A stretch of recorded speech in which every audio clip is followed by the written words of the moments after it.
Hello दोस्तों, नमस्कार। कैसे आप लोग? उम्मीद करता हूं कि सब लोग अच्छे होंगे। दोस्तों, आपने यूज किया हुआ जो कपड़ा क्या करते होंगे दोस्तों? मेरे हिसाब से तीन तरीके से आप वेस्टेज में निकालते होंगे। जैसे कि एक तरीका ये है कि जैसे गरीब लोगों को आपने देते होंगे, ठीक है। और दूसरा तरीका है कि आप कहीं फेंकते होंगे, मतलब कचरा में कहीं फेंकते होंगे। और तीसरा तरीका है कि गांव में जो पुराना कपड़ा लेकर जो नया जो भांडे बर्तन जो देने वाले जो लोग आते हैं, गांव गांव घूमते रहते हैं, उनको जो पुराना कपड़ा देकर आपने कोई भी सामान लिया होगा। ये तीन तरीके से आपने आपका घर का जो पुराने या फटे फुटे जो कपड़े को आप बाहर निकालते हो घर से। क्लियर है दोस्तों? लेकिन आप लोगों को मालूम है क्या दोस्तों, वैसे जो पुराना कपड़े से क्या होता है, वैसे ही जो इस वीडियो में मैंने बताने वाला हूं कि पुराने कपड़े से आप लाखों में कौन सा तरीके से आप हर महीना लाखों रुपए आप कमाई कर सकते हो दोस्तों। वैसे कौन सा तरीका है दोस्तों जो पुराने कपड़े से मिनिमम लाख रुपए आप हर महीने कमाने लायक? कौन सा तरीका है और ये बिजनेस कौन कर सकता है और कहां से कर सकता है? इसके लिए इन्वेस्टमेंट कितना, प्रॉफिट कितना, और पुराना जो कपड़े से जो लाखों रुपए कमाई होने लायक कौन सा आप वो पुराने कपड़े से प्रोडक्ट तैयार करने वाले हो और कहां पे बेचने वाले हो, कितना पे लेने वाले हो और कितना पे बेचने वाले, सब कुछ बातें दोस्तों ये एक ही वीडियो में कवर करने वाला हूं। ये वीडियो आपने देख लिया तो आपके पास जो पुराने कपड़े हैं, नहीं तो आपको पुराने कपड़े का जो बिजनेस करके हर महीने लाखों रुपए कमाना है, तो जरूर देखिए दोस्तों ये वीडियो। क्योंकि कम से कम इन्वेस्टमेंट में और कचरे को, मतलब आपने यूज करके फेंका हुआ जो कपड़ा है वो एक कचरा ही समझ लो, ये वेस्टेज ही समझ लो। कचरे के रेट में खरीद के सोने के रेट में बेच के आप हर महीने लाखों रुपए 100% कमाओगे दोस्तों इस बिजनेस से। कौन सा तरीका है दोस्तों, बताने से पहले प्लीज आप लोगों से एक विनती करता हूं कि यह मेरा बिजनेस आइडिया आप लोगों को अच्छा लगा तो जरूर दोस्तों लाइक शेयर सब्सक्राइब करना मत भूलिए दोस्तों। और इस बिजनेस आइडिया के रिलेटेड जो भी आपको डाउट आता है और जो भी आपका मन पे सवाल आता है तो जरूर कमेंट्स करना मत भूलिए दोस्तों। कमेंट्स का रिप्लाई मैं उसी समय दे दूंगा आप लोगों को। ठीक है दोस्तों, आप लोगों का टाइम वेस्ट करना नहीं चाहता हूं। आज का जो बिजनेस आइडिया है दोस्तों, फटे पुराने जो कपड़े से हर महीना कौन सा तरीके से आप लाखों रुपए कमाई होगा दोस्तों। ये बिजनेस दोस्तों कोई भी कर सकता है। पहली बात, कोई भी कर सकता है। इसके लिए अलग से कोई पढ़ा लिखा होना, अलग से कुछ ट्रेनिंग की कोई जरूरत नहीं। वीडियो आप देख लीजिए, आपको क्लियर समझ में आ जाएगा। और कहीं से भी कर सकते हैं आप, गांव का रहने वाले, शहर का रहने वाले, कोई फर्क नहीं पड़ेगा। लेकिन आप शहर से ये बिजनेस करोगे तो आपको इस बिजनेस के रिलेटेड जो भी रिसाइकलर है, जो भी मैन्युफैक्चरर है, जो भी आप प्रोडक्ट बना के जहां पे भी आप बेचने वाले हो, वो लोग शहर में आपको ज्यादा मिलेंगे। जब आप गांव से ये बिजनेस करोगे तो आपको शहर में ले जाके बेचना पड़ेगा। उसमें आपका ट्रांसपोर्टेशन का जो पैसा है वो बढ़ सकता है, मतलब इन्वेस्टमेंट आपका बढ़ सकता है। क्लियर है दोस्तों? और पहली बात है कि ये बिजनेस में रॉ मटेरियल कौन सा है दोस्तों? एक ही रॉ मटेरियल है, वो है फटे पुराने जो कपड़े आपने यूज करके फेंका हुआ। आपने नहीं, जो भी पुराने कपड़े हैं, जो फटा पुराना जो भी है, वो पुराने कपड़े ही इस बिजनेस के लिए रॉ मटेरियल है दोस्तों। उसके बाद दोस्तों इस बिजनेस के लिए आपको एरिया कितना लगेगा? एरिया दोस्तों मिनिमम 500 स्क्वायर फीट से लेकर 1000 स्क्वायर फीट तक एरिया लगेगा। क्योंकि इस बिजनेस आइडिया में आपको 2 मशीन आपको खरीदना पड़ेगा। वो 2 मशीन को आपको इंस्टॉल करना है। और आपने जो पुराना कपड़े जहां से भी आप कहां से कलेक्ट करना है मैं ये भी बता दूंगा आपको। बहुत आसानी से आप ले आ सकते हो, वो भी ट्रक के हिसाब से, क्विंटल के हिसाब से, जो भी है आपका जो बजट के अनुसार जो आप मंगवा सकते हो घर बैठे बैठे। जो पुराने कपड़े, वो पुराने कपड़े कहाँ पे रखना है और पुराने कपड़े से जो भी आप प्रोडक्ट तैयार कर रहे हो वो प्रोडक्ट को भी रखने के लिए जगह चाहिए। तो इसलिए मिनिमम 500 स्क्वायर फीट से लेकर 1000 स्क्वायर फीट का एरिया आपको इस बिजनेस के लिए लगेगा। और यहाँ इस बिजनेस में ना आप मिनिमम 2 से 3 लोगों को काम पे रखना पड़ेगा दोस्तों। 2 से मिनिमम 2 लोगों तो इस बिजनेस के लिए जरूरी है। ठीक है, वो बिजनेस करना है तो इसके लिए आपको लाइसेंस लेना पड़ेगा दोस्तों। लाइसेंस ये है कि आपको इस बिजनेस के लिए जीएसटी लाइसेंस लेना जरूरी है दोस्तों। उसके बाद शॉप एक्ट लाइसेंस या फैक्ट्री लाइसेंस और उद्योग आधार लाइसेंस आपको लेना पड़ेगा। आप गांव में रह रहे हो, शहर में रह रहे हो, तो उसका जो पट्टन पंचायत है या नगर पालिका है वहां से एक एनओसी लगेगा, और एक एनओसी ये लगेगा कि पॉल्यूशन कंट्रोल बोर्ड से आपको एक एनओसी लगेगा। क्योंकि ना आप जो पुराने कपड़े का जो रिसाइकलिंग का जो बिजनेस करने जा रहे हो तो उससे वातावरण को कोई नुकसान नहीं होना चाहिए, इसलिए पॉल्यूशन कंट्रोल बोर्ड वाले आपको एक एनओसी, एक सर्टिफिकेट लिख के देगा। नहीं, ये लोग जो भी बिजनेस कर रहे हैं इससे हमको कोई दिक्कत नहीं है, पॉल्यूशन को भी कोई दिक्कत नहीं है, वातावरण को भी कोई दिक्कत नहीं, ये लोग सेफ्टी से अपना बिजनेस कर रहे करके वो लोग एक सर्टिफिकेट लिख के दे देगा। बस इतना ही लाइसेंस है दोस्तों इस बिजनेस के लिए। अभी हम बात करते हैं दोस्तों इस बिजनेस में मशीन कौन सा लगेगा और वो मशीन आसानी से कहाँ पे मिल सकता है, मतलब मिलेगा आपको। ठीक है, इस बिजनेस के लिए दोस्तों मशीन ये कटर मशीन बोलता है, नहीं तो फैब्रिक श्रेडर मशीन बोलता है दोस्तों। ठीक है, वो मशीन आपको 1 लाख रुपए से लेकर 12 लाख रुपए तक अलग अलग रेट का, अलग अलग एचपी का, अलग अलग कैपेसिटी का मशीन मिलेगा। लेकिन मेरा रिकमेंडेशन ये है कि आप पहले स्मॉल लेवल से ये बिजनेस कर रहे हो और छोटा लेवल से आपको इस बिजनेस करना है तो 1 लाख रुपए का भी आपने श्रेडर मशीन ले लिया तो बेटर है दोस्तों इस बिजनेस के लिए। जरा आपके पास ज्यादा पैसा है, ज्यादा बजट है, बड़े लेवल पे आपको करना चाहते हैं तो वो बात अलग है, आपके ऊपर डिपेंड हो जाता है कि कौन सा लेवल का, कौन सा एचपी का आपको मशीन लेना है। ठीक है, उसके बाद और एक मशीन लगेगा दोस्तों इस बिजनेस के लिए, वो है हैमर मशीन, नहीं तो आपने फ्रेशर मशीन भी बोल सकते हो। ठीक है, आपने जो पहला मशीन से जो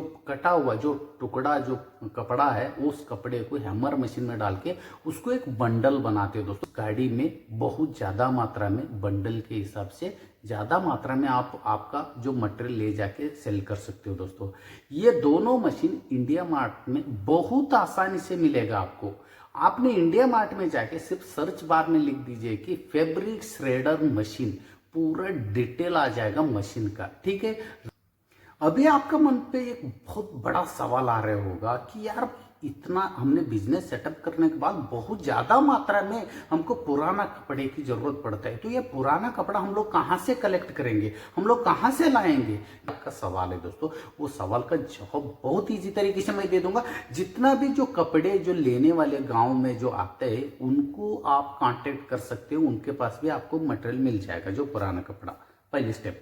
दूसरा स्टेप है कि आपका गांव में जितना भी टेलरिंग का जो काम करता है, टेलर का जो दुकान है, टुकड़ा टुकड़ा जो कपड़ा मिलता है वो लोग फेंक देते हैं दोस्तों। इससे अच्छा वहां से आप कलेक्ट करोगे, ये भी बेटर है, ये दूसरा तरीका।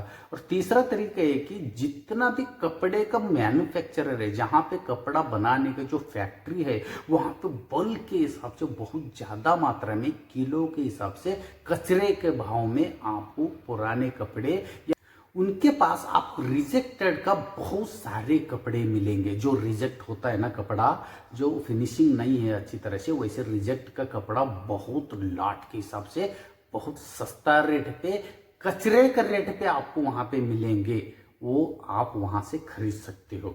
ठीक है दोस्तों, उसके बाद जो पर्दा जहां पे मैन्युफैक्चरिंग होता है, जो घर का पर्दा हो गया या विंडो का पर्दा हो गया, वहां पे उन मैन्युफैक्चरर से भी आप कपड़े बहुत ज्यादा मात्रा में खरीद सकते हो। उसके बाद एक्सपोर्टर है, जो इंपोर्ट एक्सपोर्ट जो बिजनेस करता है, जो फैब्रिक का, जो कपड़े का जो एक्सपोर्ट करता है, उनके पास भी जो रिजेक्टेड माल बहुत ज्यादा मात्रा में आपको मिलेगा। जैसे वो लोग कचरे के रेट पे वो कपड़ा आपको दे देगा। ठीक है, उसके बाद ये सभी जगहों से आपको कपड़ा कमी पड़ रहा है, मतलब आपने जो प्रोडक्ट तैयार कर रहे हो वो प्रोडक्ट में ये सब कपड़ा जो कंफर्टेबल नहीं हो रहा है, कमी पड़ रहा है, तो इंडिया में इंडिया मार्ट एक ऑनलाइन प्लेटफॉर्म है दोस्तों, इंडिया मार्ट और ट्रेड इंडिया। वहां पे आपने क्विंटल के हिसाब से नहीं, टन के हिसाब से नहीं, पूरा ट्रक के हिसाब से जब चाहे तब, और बहुत कम से कम रेट पे, मतलब 15 रुपए से लेकर 40 रुपए पर किलो, जितना चाहिए उतना, जब भी चाहे तब आप कपड़ा घर बैठे बैठे मंगवा सकते हो। अभी नेक्स्ट सवाल पे चलते हैं दोस्तों। इस बिजनेस के लिए जो मतलब इन्वेस्टमेंट कितना लगेगा? इन्वेस्टमेंट का मैंने पहले आपको बताया था, दोनों मशीन, जो श्रेडर जो मशीन आता है वो मशीन 1 लाख रुपए से लेकर 12 लाख रुपए तक अलग अलग एचपी का जो रेट का जो मशीन है वो आपके ऊपर डिपेंड है, आप कितना का लेने वाले हो। ठीक है, जैसे हैमर मशीन है 80,000 रुपए से लेकर 6 लाख रुपए तक का अलग अलग जो प्रेशर का जो मशीन होता है वो भी, उसका भी कैपेसिटी अलग अलग है, इसलिए वो भी दोनों मशीन आपका बजट के ऊपर निर्भर करता है, आपके पास कितना बजट है। जर कमी बजट है तो आप 80,000 रुपए का भी प्रेशर मशीन ले लोगे तो भी आपका काम चल जाएगा दोस्तों। उसके बाद आपको पूरा बिजनेस सेटअप करने के लिए जो चारों तरफ शेड बना के 500 स्क्वायर फीट से लेकर 1000 स्क्वायर फीट का एरिया का मैंने बात किया हूँ, वो पूरा एरिया को आपको कवर करना पड़ेगा, क्योंकि बारिश का पानी अंदर नहीं आना चाहिए, क्योंकि वो कपड़ा एक बार गीला हो गया फिर सूखने में आपको दिक्कत हो जाएगा, क्योंकि सूखा हुआ कपड़ा ही जहाँ पे आप ले जाके बेच रहे हो वो लोग सूखा हुआ कपड़ा ही लेगा, तो वो गीला नहीं होना चाहिए। उस हिसाब से आपको पतरा का शेड हो, जैसे भी आपको शेड कवर करना पड़ेगा। तो वो पूरा कवर करने के लिए मिनिमम 1 लाख रुपए से लेकर 1.5 लाख रुपए वहां पे खर्चा हो सकता है, इन्वेस्टमेंट लग सकता है। उसके बाद आपका लाइसेंस के लिए, आपका इलेक्ट्रिक जो कनेक्शन के लिए दोनों मिला के 20 से 25,000 रुपए वहां पे लग सकते हैं दोस्तों। ये सब कुछ इन्वेस्टमेंट ये आपके ऊपर डिपेंड है कितना लगेगा, क्योंकि आपके पास कितना है और कितना जो कंज्यूम करके आप लेके जाने वाले हैं, ये आपके ऊपर डिपेंड है। अब भी बात करेंगे दोस्तों, मेन बात ये है कि प्रॉफिट कितना होगा इस बिजनेस में। मैंने पहले भी रेट बताया था दोस्तों, इंडिया मार्ट का जो रेट बता रहा हूं मैं, वहां पे आपको 15 रुपए से लेकर 40 रुपए पर किलो जो पुराना कपड़ा मिलता है। क्लियर है। और पुराना कपड़ा आप जहां पे भी जो आप पुराने कपड़े से जो भी आप प्रोडक्ट बनाने जा रहे हो, मैं आपको आगे बताऊंगा, वो प्रोडक्ट ना आप जहां पे भी बेचने जा रहे हो वहां का क्लाइंट के हिसाब से, क्लाइंट मतलब एग्जांपल मैंने बता रहा हूं, जो भी कंपनी में आप देने वाले हो उस कंपनी का जो भी लेने वाले हैं, जो आपका प्रोडक्ट लेने वाले हैं, वो लोग आपको बताएगा कि पुराना कपड़े से मेरे को इतना इंच का, इतना मीटर का, ये साइज का मुझे कपड़ा चाहिए, वो लोग आपको बता देगा। वो हिसाब से आपने प्रोडक्ट तैयार करना पड़ेगा, वो हिसाब से वहां पे रेट रहेगा। जैसे कि मैं आपको बता रहा हूं, यहाँ पे मिनिमम एक लमसम रेट लेके चल रहा हूं, 15 रुपए का भी नहीं लिया, 20 रुपए भी नहीं है, 25 रुपए भी नहीं है, आपने 30 रुपए का किलो करके आपने पुराना कपड़ा ले लिया। आपने तैयार किया हुआ जो प्रोडक्ट है 70 रुपए से लेकर 80 रुपए पर किलो, जो भी जहां पे भी जो भी कंपनी का नाम मैंने आपको बोलने वाला हूं, उस कंपनी में आप आसानी से ले जाके बेच सकते हैं, यही रेट चल रहा है। तो आप खुद सोच लीजिए, 30 रुपए का आपने कपड़ा लेके आया, वो 80 रुपए नहीं लेता हूं मैं, 70 रुपए में भी आपने बेचा, तो आप खुद सोच लीजिए 1 किलो में आपको 40 रुपए प्रॉफिट हो गया दोस्तों। 1 किलो का 40 रुपए के हिसाब से मतलब टोटल 70 रुपए में आपने बेचा, एक दिन में आपने 2 क्विंटल मतलब 200 किलो भी जो प्रोडक्ट ले जाके बेचा, तो 200 किलो का सीधा हो गया दोस्तों 14,000 रुपए। ठीक है, 70 रुपए के हिसाब से 200 किलो का सीधा हो गया 14,000। 14,000 में आप कितना पैसा निकालोगे दोस्तों? आपका इलेक्ट्रिक बिल निकाल दीजिए, 2-3 लोगों को जो काम पे जो रखे हो उनका पेमेंट निकाल दीजिए, जर आपका जगह का जो रेंट है, जर रेंट में लिया है जगह, आपने जो बिजनेस कर रहे हो वो जगह रेंट पे है तो रेंट भर सकते हो। सब कुछ निकाल के आपका रॉ मटेरियल का पैसा निकालो, सब कुछ निकालने 14,000 में सिर्फ आपको 4,000 भी प्रॉफिट हुआ। बहुत कम बता रहा हूं, फिर भी आपको 4,000 भी हुआ तो 1 महीने का हो गया दोस्तों 1,20,000 रुपए सिर्फ प्रॉफिट। इसमें कुछ भी माइनस करने की जरूरत नहीं, क्योंकि सब कुछ ऑलरेडी आपने निकाल दिया। जैसे आपको 1,20,000 रुपए आपका मतलब जेब में जाएगा नेट। क्लियर है दोस्तों। उसके बाद हम मेन मुद्दे पे बात करेंगे, आप कहां पे आपका प्रोडक्ट बेच सकते हो दोस्तों। ठीक है, आपको ना 1-2 जगह नहीं बताऊंगा, वैसे 5-6 जगह है, वहां पे आप आराम से ले जाके बेच सकते हो। जैसे कि जितना भी स्पोर्ट्स का जो आइटम जो तैयार होता है, जैसे जो भी आप फोटो में देख रहे हो, जितना भी जो स्पोर्ट्स का जो आइटम जो मैन्युफैक्चरिंग होता है, उस सभी कंपनी में आप आराम से ले जाके बेच सकते हो, क्योंकि आपका प्रोडक्ट का डिमांड वहां पे बहुत ज्यादा है। क्लियर है दोस्तों। उसके बाद आपको ना जो धागा बनाने वाला जो कंपनी है, जो धागा जो बनता है, उस कंपनी में आपका प्रोडक्ट का डिमांड है दोस्तों। जितना भी गद्दा बनाने वाले कंपनी है, जो गद्दा जो गादी है उस बनाने वाले कंपनी है, और जो फर्नीचर आपने जो उस फर्नीचर का जो गद्दे के जो अंदर ना आपका प्रोडक्ट वहां पे यूज होता है दोस्तों।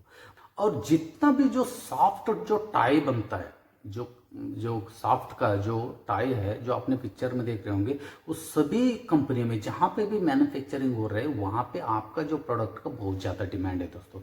उसके बाद आपने डोर मैट बनाने वाला जितना भी मैन्युफैक्चरर है, जो डोर मैट बनता है कपड़े का, वहाँ पे आप ले जाके बेच सकते हो।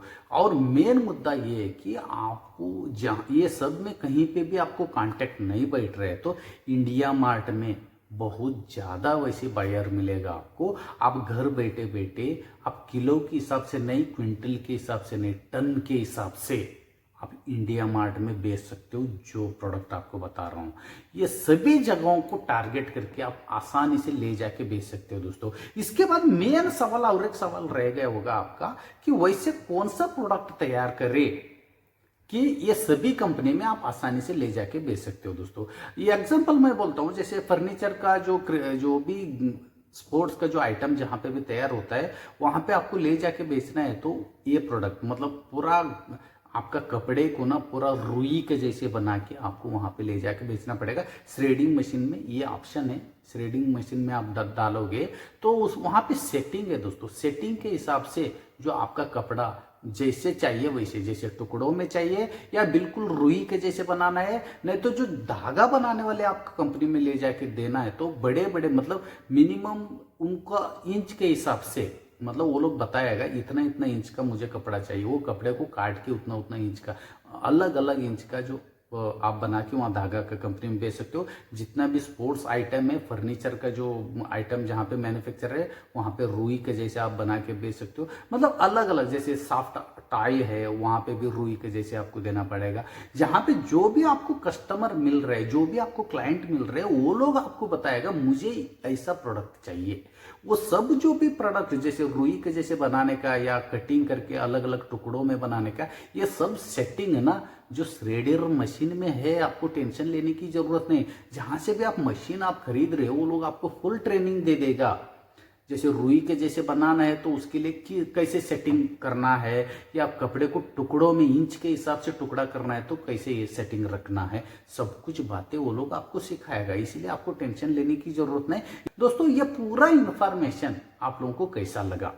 अच्छा लगा तो दोस्तों जरूर लाइक शेयर सब्सक्राइब करना मत भूलिए दोस्तों। तो भी आपको इस बिजनेस में जो भी डाउट आता है ना, प्लीज मुझे कमेंट्स पे क्लियर लिख दीजिए, मुझे ये डाउट आ रहा है। उसका रिप्लाई के थ्रू ही, मतलब कमेंट्स के रिप्लाई के थ्रू ही आपका डाउट क्लियर करूंगा दोस्तों। वैसे जैसे जैसे मैं बोलूंगा वैसे आप करोगे तो आपका डाउट 100% क्लियर होगा। क्लियर है दोस्तों?